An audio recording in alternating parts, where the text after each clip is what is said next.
जो शख्स किसी को देखकर उलझता है और ये परेशान हो जाता है कि इसको इतनी दौलत कहां से मिल गई, ये हमारे मुआशरे में तबसरे होते नहीं है। वो कहते जी हम तो 30 साल हो गए कारोबार करते हुए, हमारा तो 5 मरले के मकान है, ये कल का नौजवान मार्केट में आया है तो इसने कैसे डिफेंस में प्लाट लेकर घर बना लिया। और मियां प्लाट जो है वो नौकरियों से तो नहीं मिलते, प्लाट जो है वो कारोबार से तो नहीं मिलते। प्लाट तो बंदा 120 दिन का मां के पेट में होता है, एक फरिश्ता आता है उसके हिस्से के सारे प्लाट लिख के चला जाता है। तो जिस रब ने लिखे हैं उसने तो अता करने हैं। तो किसी का सफर 50 साल में है, किसी का 60 साल में, किसी का 30 साल में, हम उलझ जाते हैं। काश के हम इस पर गौर करें कि ये कितना बड़ा मर्ज है। और बड़ी खूबसूरत बात किसी दानिश्वर ने की। वो दानिश्वर कहते जो असल में हासिद शख्स है, जिससे हसद कर रहा है उससे नहीं उलझता, असल में अपने रब की तकसीम के ऊपर एतराज करता है कि इसको ये दिया क्यों गया। यार देने वाला तो रब है। और आज हम देखें कि हमारे अंदर ये हौसला है कि अपने से नीचे वाले में अगर सलाहियतें हों तो हम उसको अप्रिशिएट करके ऊपर ले आए। नहीं, हम तो हसद की आग में जलते हैं और हम कोशिश करते हैं कि ये नीचे वाला दब के रहे और ये कभी ऊपर ना आए। इसी वजह से हमारे मुआशरे के अंदर इदारे तबाह हो गए, हमारे स्कूल्स इंस्टीट्यूट्स जो है वो तबाह हो जाते हैं कि जो सलाहियतों वाला वो नीचे दब जाता है और लोग हसद की वजह से उसे ऊपर नहीं आने देते।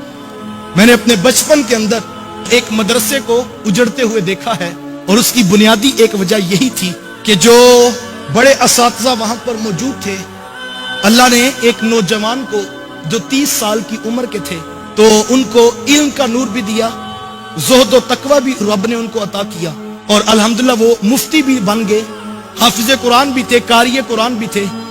18 से 20 घंटे वो मदरसे में बैठकर ड्यूटी दिया करते। तो इदारे के मुंतज़िमीन उनकी वो सलाहियतें देख रहे थे तो उन्होंने उनको बुला करके नाज़मियत का ओहदा उनको दे दिया कि आप आज के बाद नाज़िम हैं मदरसा के। तो ये तो खुशी की बात थी और तुलबा में खुशी की लहर दौड़ गई कि एक बासलाहियत शख्स जो है वो उसको नाज़िम बना दिया गया और यकीनन अब तालीम भी अच्छी होगी, तरबियत भी अच्छी होगी, माहौल भी मदरसे का ठीक होगा। लेकिन बड़े असातिज़ा को ये बात हजम ना होती थी। वो कहते थे ये कैसे हो सकता है कि हम 50-50 साल के पढ़े हुए और ये कल हमसे पढ़ के हमारे ऊपर नाज़िम बना दिया गया। काश के वो ये सोचते कि मियां जिस सफर में तुम्हें 50 साल लगे हैं, जिस रब ने 50 साल में तुम्हें अता किया, वो करीम किसी को 30 साल में नहीं अता कर सकता। तो ये तो देखना चाहिए था कि मिशन को किससे फायदा है और इदारे को किससे फायदा है। काश कि हम नीचे वालों को ऊपर लाने का मिजाज रखते। देखिए हर शख्स के मुकद्दर को अल्लाह ने लिख दिया।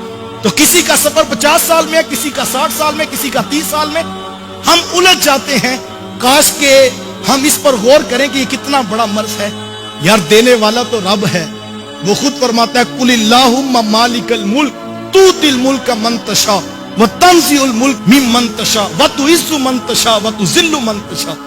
वो कहता है वो अल्लाह है, वो जिसको चाहता है सल्तनत अता करता है और जिसको चाहता है इज्जतें अता करता है, जिससे चाहता है इज्जतें छीन लेता है। साहिब अगर मन तशा का मफहूम समझ आ जाए तो फिर इंसान अपने भाई से उलझ नहीं सकता। साहिब लोगों के साथ मुकाबला नहीं है, अपनी जिंदगी को औरों की तरफ देखकर बेचैन न कीजिए। अपने अंदर जो अल्लाह ने नेमतें दी हैं, जो सलाहियतें मुयस्सर हैं, उनके ऊपर गौर करें और ये हसद की बीमारी से निकलने की कोशिश करें। कहीं ऐसा ना हो कि हसद आपकी नेकियों को चाट जाए, नेकियों को खा जाए और फिर पता लगे कल क़यामत के दिन कि जो नेकियां की थी वो भी नामा अमाल में नहीं निकली हैं। इस वीडियो को शेयर जरूर कीजिए, हो सकता है आपके एक शेयर से ये बात किसी के दिल में उतर जाए। जज़ाकल्लाह।